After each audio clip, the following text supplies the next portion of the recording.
Have you ever wondered how one of the greatest empires in history got its start? It wasn't with an emperor on a golden throne, but with a revolution against a tyrant. Let's travel back over 2,500 years to ancient Rome, a city ruled not by its people, but by a series of kings. The last king of Rome was a man named Lucius Tarquinius Superbus, or Tarquin the Proud. And let's just say he really lived up to his name. His rule was marked by arrogance and cruelty, pushing the Roman people to their absolute limit. The final straw was a terrible crime committed by his son, an act so vile it ignited the fury of the entire city. Led by a nobleman named Lucius Junius Brutus, an ancestor of the famous Brutus who would later confront Caesar, the Romans decided they had had enough. In 509 BC, they rose up, not just against one bad king, but against the very idea of monarchy itself. They successfully expelled Tarquin and his family from Rome, vowing that never again would a single person hold absolute power over their city. So what came next? Chaos? Anarchy? Nope.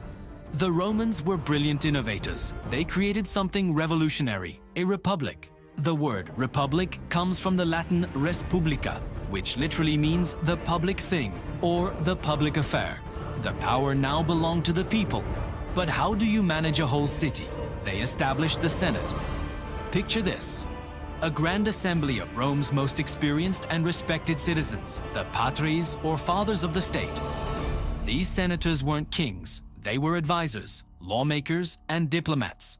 They debated everything from going to war to building new aqueducts. To prevent anyone from getting too powerful, they also created the position of consul.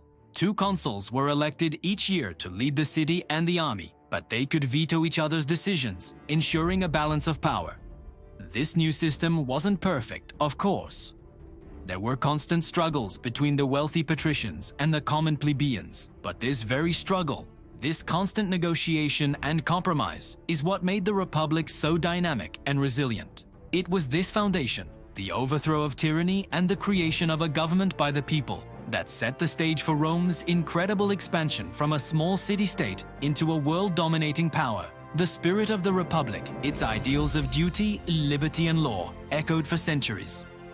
Thanks for joining me on this quick trip back in time. If you enjoyed this story, don't forget to hit that like button, subscribe, and ring the bell so you don't miss our next historical adventure.